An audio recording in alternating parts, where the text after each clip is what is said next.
Sir आज की पहली कंपनी पे मैं आपकी राय जानना चाहूँगा। और जिस तरीके से आज हम देख रहे हैं कि एक बार फिर से सर कल जो प्राइम मिनिस्टर की स्टेटमेंट रही, क्या मतलब उसको सुनने के बाद या उसके बाद क्या हमको फोकस क्या पावर की तरफ और बढ़ाना चाहिए या हटाना चाहिए? पावर को लेके व्यू क्या है सर?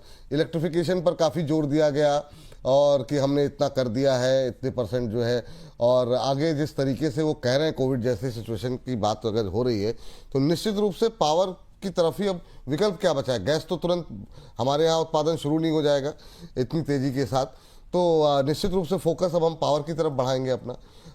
आपका व्यू क्या है सर उस पर? और पावर ग्रिड से शुरू करना चाहेंगे, आज थोड़ा मोमेंटम भी है, आपका व्यू क्या है? सर देखिए, मेन प्रॉब्लम क्या है कि हम पावर रिलेटेड प्रॉब्लम में तो जाएंगे ही जाएंगे, ये तो हम डे वन से जान रहे हैं। गवर्नमेंट प्राइस नहीं बढ़ने देगी, गवर्नमेंट आपके ऊपर प्रेशर भी डालेगी, गवर्नमेंट प्राइस भी नहीं बढ़ने देगी। अगर प्राइस नहीं बढ़ने देगी तो आपके ऊपर प्रेशर तो आ जाएगा, बट मार्जिन प्रेशर रहेगा सर। और ये मैं शुरू से कह रहा हूं, पावर सेक्टर से पिछले पूरे हफ्ते जब हाई मार रहा था कि प्लीज यहां प्रॉफिट बुक कर लीजिए, क्योंकि गवर्नमेंट को सिर्फ आपको पावर की आपूर्ति इंपॉर्टेंट नहीं है, गवर्नमेंट को इकोनॉमिक स्टेबिलिटी भी चाहिए। सर इस पे मैं आपको एक चीज बोलूंगा, एक बार कोल इंडिया का अगर आप चार्ट खोल के दिखा दें, कोल इंडिया में हमने पिछले हफ्ते भी कहा था कि हायर लेवल पे आप प्रॉफिट बुक करिए। इसमें इसके पीछे का सिंपल लॉजिक ये है कि जितनी भी ये मीडिया चैनलों पे खबर चल रही है ना कि हायर प्राइस पे ऑक्शन होगा, मुझे नहीं लगता, क्योंकि पावर क्राइसिस जब होंगी तो गवर्नमेंट नहीं चाहेगी कि हायर लेवल पे कोल प्रोक्योरमेंट किया जाए। और देखिए आज आप कोल इंडिया जिस तरीके से बिहेव कर रहा है, तो क्लियर केस है सर, पावर में हायर लेवल पे एग्जिट ही इंपॉर्टेंट है, पावर में बाइंग नहीं करनी। पूरा पिछला एक साल आपने देख लिया, उसके बाद अगर बाइंग की बात करेंगे तो फंसने वाले काम फिर हम खुद कर रहे हैं। और उसके साथ साथ सर वो पुट ने एक और नया हाई मार दिया है, 186 का नया हाई रजिस्टर कर दिया है, 200 के टारगेट बस पहुंचने वाले हैं। तो अभी करें क्या सर? अरे मतलब रखिए प्रॉफिट बुक कर सर, लें, हम प्रॉफिट नहीं, नहीं प्रॉफिट बुक नहीं कर लें या अभी होल्ड करें, ये मैं नहीं, सवाल ये है। अभी रखिए सर, ठीक है, अभी दो यहाँ सौ पर। रुपये क्रॉस करेगी फिर हम स्टॉप लॉस चेंज कर लेंगे।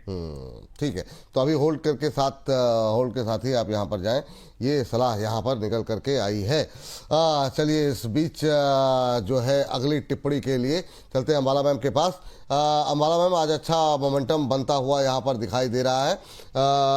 अभी सवाल भी था मैम लेमन ट्री को लेकर के एक दर्शक का, अभी की जो सिचुएशन है और होटल इंडस्ट्री जिस तरीके से क्राइसिस में गुजर रही है, और जो कल स्टेटमेंट प्राइम मिनिस्टर का रहा कोविड जैसी सिचुएशन के लिए तैयार रहने की बात जो की जा रही है, क्या होटल इंडस्ट्री के लिए अच्छे दिन खत्म होने वाले हैं? क्या टिप्पणी रहेगी आपकी? Okay. So it's not applicable for all the stocks. Industry-wise, phenomenal time, yes, system problem नहीं है, लेकिन जो स्टॉक ऑलरेडी इसको डिस्काउंट कर चुके हैं वहां पर अंबाला मैम, नेटवर्क का इशू आ रहा है, वो आपको की आवाज़ नहीं पहुंच पा रही मैम। तो या तो कोई ऐसी जगह हो जहाँ पे थोड़ा सा नेटवर्क हो, समझ में नहीं आ रही आप क्या बोल रहे हैं। तो चलिए, तो हम आपसे अभी लेमन ट्री पे बात करते हैं, लेकिन इन सब के बीच में एक काफ़ी दिनों बाद रेलवे में थोड़ा सा दम दिखाई दे रहा है आईआरएफसी में। सर जरा देखिए, जरा 2% की तेज़ी 91 के आसपास का लेवल देखने को मिल रहा है, 91 आईआरएफसी। क्या व्यू रहेगा सर आईआरएफसी को लेकर के? देखिए सर, रेलवे में हम बार बार बोल रहे हैं कि मूवमेंट आपको देखने को मिलेगा, but let just the entire situation cool off. IRFC के ये मूवमेंट में मैं फ्रेश बाइंग आपको नहीं बोलूंगा, क्योंकि मार्केट में अभी हम फर्दर डाउनसाइड मूव देख रहे हैं। जिस तरीके से पोजीशन है, हो सकता है आपको एक बार 98 तक का भी, बट सर मार्केट ही नीचे जा रहा है, तो अभी कुछ बहुत ज्यादा नहीं होगा। रेलवे से निकलिएगा मत, रेलवे में रहिएगा जरूर। वॉर खत्म होते ही आप देखिएगा नया लॉजिस्टिक सप्लाई में, क्योंकि सर अभी आप बात कर रहे थे ना, गवर्नमेंट इलेक्ट्रिफिकेशन की बात कर रही है, लॉजिस्टिक सप्लाई में आप देखिएगा। मैं वापस से एक चीज बोलूंगा, गुड्स ट्रेन मॉडर्नाइजेशन, और उसके लिए अनाउंसमेंट बहुत तगड़े आने वाले हैं, क्योंकि सिर्फ इलेक्ट्रिक कार नहीं, इलेक्ट्रिक ट्रेन भी इंपॉर्टेंट बनेगी अगर आपको इंडस्ट्रियल सप्लाई इंडिया की मेंटेन करनी है। ये बात निकल के आई है। चलिए, 217 रुपए 80 पैसे हो गई है कॉल। नहीं सर, जो अब तो चली रही है, अब जब प्रॉफिट बुक करने की बात हो तो मैं बताइए। वही आपको कह रहा हूं, अब स्टॉप लॉस रिवाइज कर लेते हैं सर। हाँ। स्टॉप लॉस अगर आप बुक करना चाह रहे हैं तो बुक भी कर लीजिए, 125 रुपए में दी थी आपको, 200 रुपए का टारगेट हो गया। अगर बुक नहीं करना चाह रहे हैं और इसको कंटिन्यू करना चाह रहे हैं तो 168 का आप स्टॉप लॉस रिवाइज कर लीजिए, बाइंग प्राइस से बहुत ऊपर है। वैसे अब जिस तरीके से सिचुएशन बन रही है, आपको हायर लेवल पे आने के बाद कहां प्रॉफिट बुक करना होगा वो बता दूंगा, बट ₹125 में लिया है सर, 15 मिनट में ₹200 हो गई। ठीक है, I think that is the best thing that बहुत कैन शानदार सर। तो ये यहाँ पर राय यहाँ पर निकल करके आती हुई, तो अगर आप चाहें तो मुनाफा बुक कर सकते हैं। अरुण सर, बहुत बहुत स्वागत आपका भी आज की इस चर्चा में ज्वाइन करने के लिए। सर, अभी तो हमारा सेगमेंट चल रहा है, थोड़ी देर में आपसे हम इस पर जरा बाजार की स्थिति पे आपका एक व्यू पॉइंट जानना चाहेंगे, लेकिन पहले सर एलएनटी पे आपकी राय जानना चाहेंगे। एलएनटी की तरफ से कल ब्रोकरेज हाउसेस की कुछ एक रिपोर्ट्स भी रही और आज के गूगल ट्रेंड में ये ट्रेंड भी कर रहा है। क्या व्यू है सर इस गिरावट में, जो गिरावट देखने को मिली, क्या पोजीशन बनानी चाहिए एलएनटी जैसे शेयरों में थोड़ी थोड़ी करके? आपका व्यू क्या है सर? 2.25% के आसपास की आज मजबूती देखने को मिल रही है। बिल्कुल विपुल जी, पहले तो आपको रचित जी को गुड मॉर्निंग। विपुल जी, कहीं ना कहीं मोमेंटम एलएनटी में लैकिंग है। ये सबको मालूम है, मेजर कारण मिडिल ईस्ट में जो भी कुछ चल रहा है, इस वजह से थोड़ा बहुत मोमेंटम लैक कर रहा है। पर लॉन्ग टर्म इन्वेस्टर्स के लिए एक्सेलेंट अपॉर्चुनिटी है, कोई दिक्कत वाली बात मुझे नजर नहीं आती है। इनफैक्ट एलएनटी 3400 के पास काफी अच्छे करेक्टेड लेवल्स के आसपास मिल रहा है। एक ही चीज का ध्यान रखने, लेके आज या कल नहीं बेचना है या 2 महीने के बाद नहीं बेचना है, तो डेफिनेटली इस लेवल पे ऐड करके चल सकते हैं। Short term view definitely negative है, अभी तक चार्ट में कोई पॉजिटिविटी नजर नहीं आ रही है, पर पोर्टफोलियो में एडिशन के लिए काफी एक्सेलेंट लेवल है विपुल जी, यहाँ पे एलएनटी को ऐड करके डेफिनेटली चल सकते। इस बीच जो है बाजार, रजी सर तेजस नेटवर्क देखिए जरा, क्या कैसा लग रहा है आपको? 5.25% के आसपास की मजबूती देखने को मिल रही है, 422 के आसपास। बीच में एक अच्छा रिकवरी आ रही थी ऐसा लग रहा था, लेकिन फिर जब बाजारी क्रैश हो गया तो कोई बात ही नहीं। अभी क्या करना चाहिए तेजस में? सर देखिए, तेजस नेटवर्क को आप देखें ना, और इसमें डिफेंस का जितना बड़ा हाथ है, जितना आर&डी, और मैं बार बार बोल रहा हूँ डिफेंस में हमको चीजें देखने को अच्छी मिलेंगी। तेजस नेटवर्क सर मुझे इन लेवल्स पे भी अच्छा लगता है। आप ₹427 पे देख रहे हैं। आपको एक चीज मैं बोलूंगा, क्योंकि मार्केट वॉलेटाइल है, इसलिए स्टैगर्ड मैनर में बाइंग करिएगा। इसका रेंज बहुत बड़ा हो गया है सर, क्योंकि इसने जिस तरीके से अभी हाई बीटा मूवमेंट किया है, अगर आपको ये ₹326 तक भी मिलता है तो स्टैगर्ड मैनर में बाइंग करिएगा और करते रहिएगा, क्योंकि इसका भी मैं आपको बोलूं, जब ये पूरी सिचुएशन आपको क्लियर होती हुई दिखेगी, एक्सपोर्ट ऑर्डर बहुत अच्छे आएंगे। लेवल की बात करें, ₹532 आपको कभी भी देखने को मिल सकते हैं, और ₹532 को सस्टेन करता है। उसके बाद 624 और 624 के बाद 858 तक जाने की पोटेंसी रखता है। This is a very good counter. ठीक। ये बात यहाँ पर निकल करके आई है। चलिए अगली टिप्पणी के लिए चलते हैं सर के पास। सर, अभी हम बात कर रहे थे कुछ एक लोगों के सवाल जो आए थे रेलवे को लेकर के। अभी क्या करें सर? रेलवे में आज रिकवरी है थोड़ी, आरवीएनएल और आईआरएफसी दोनों पे मैं आपकी राय जानना चाहूँगा। रेलवेज को लेकर के आप की एक राय रही, लेकिन बहुत लंबा अरसा हो गया, कल भी अच्छी पिटाई हुई और आज हल्की रिकवरी है। ₹100 के नीचे आईआरएफसी ठीक नहीं लग रहा सर? मतलब वैल्यू बाइंग के लिहाज से कैसा लग रहा है आईआरएफसी भी, और आरवीएनएल पे भी आपकी राय? बिल्कुल विपुल जी, लॉन्ग टर्म के लिए कोई दिक्कत नहीं है, पर दिक्कत एक ही चीज की है, वो है मार्केट सेंटिमेंट। अगर मार्केट सेंटिमेंट खराब होता है देन एक करेक्शन सभी स्टॉक्स में आ सकते हैं। हाई बीटा स्टॉक्स है विपुल जी, आईआरएफसी आरवीएनएल दोनों एफ&ओ में भी है, तो दिक्कतें लेवरेज की भी है, दिक्कतें मार्केट सेंटिमेंट्स की भी है, इसलिए लेवल्स देना काफी मुश्किल है।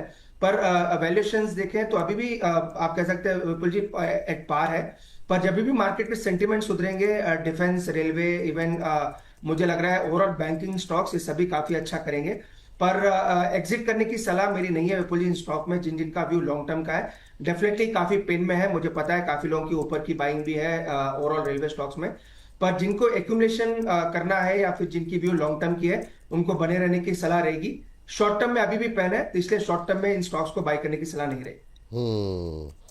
चलिए, ये बात यहाँ पर आरवीएनएल और आईआरएफसी को लेकर के निकल के आ रही है।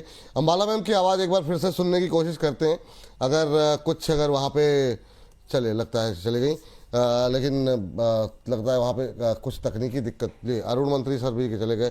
ये रचित सर जो बात कर रहे हैं सही बात कर रहे हैं, लग रहा है क्या? अद्भुत जो है यहाँ पर, क्या ही कहा जाए सर। अरुण सर भी गायब हो गए, नेट कनेक्शन सर, ये सर बहुत प्रॉब्लम आ रही है, ऑल ओवर इंडिया प्रॉब्लम आ रही है, और ये आप मान के चलिए ये प्रॉब्लम अभी चलेगी।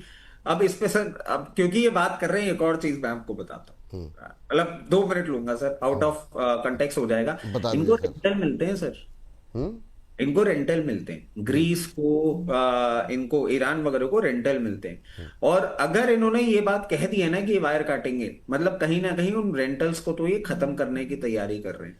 मैं डराना नहीं चाह रहा हूं सर, मगर कल ऐसे ही बैठ के वो सर ये बोल बोल करके डरा नहीं, चलो आप डरा तो बहुत देते हैं सर। हाँ नहीं नहीं, मैं एक चीज के लिए प्रिपेयर कर रहा हूं सर। हो सकता है इफ दिस थिंग हैपेंस, हम रेडियो फ्रीक्वेंसी पे वापस चले जाएंगे सर। आपको ध्यान होगा जब आप जी बिजनेस और इन सब जगह हुआ करते थे, आप लोग के वी सैट लगा करते हाँ, थे, याद बिल्कुल है? सर, बिल्कुल वी सैट बिल्कुल। से काम करते थे। हम लोग के पास भी वी सैट होते थे, अरुण सर ने भी वो उस एरा में ज्वाइन किया होगा कि वी सैट। अब वो वी सैट तो हमने फेंक दिए, अब वो वी सैट तो हमारे पास है ही नहीं, हम तो आराम से अपनी लीज लाइन पे काम कर रहे हैं। मगर अगर ये गई तो वो वीसैट वापस आ जाएंगे, उनके अगर कोई स्टॉक्स हो तो उन पे ध्यान दे दीजिएगा, radio frequency will come back. अद्भुत अद्भुत अद्भुत। क्या ही कहा जाए। चलिए इस बीच जो है अगली टिप्पणी के लिए चलते हैं और एक और शेयर आज जो है सर जरा नज़र डालिए रशीद सर, ओलेक्ट्रा ग्रीनटेक को लेकर के। और यहाँ पर 10,000 बसेस का ऑर्डर की खबरें हैं जो इलेक्ट्रिक बसों की। तो उसमें ओलेक्ट्रा ग्रीनटेक एक बड़ा प्लेयर है, जेबीएम ऑटो है।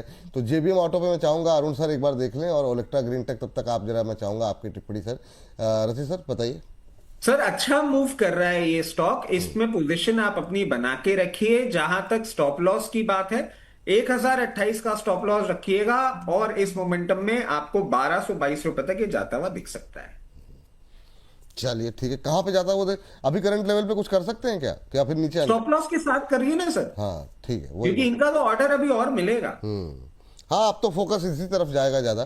तो हाँ जी, तो जेबीएम ऑटो भी एक जरा नज़र डाल लेते हैं अरुण सर। बिल्कुल विपुल जी, चार्ट अच्छा है इसका।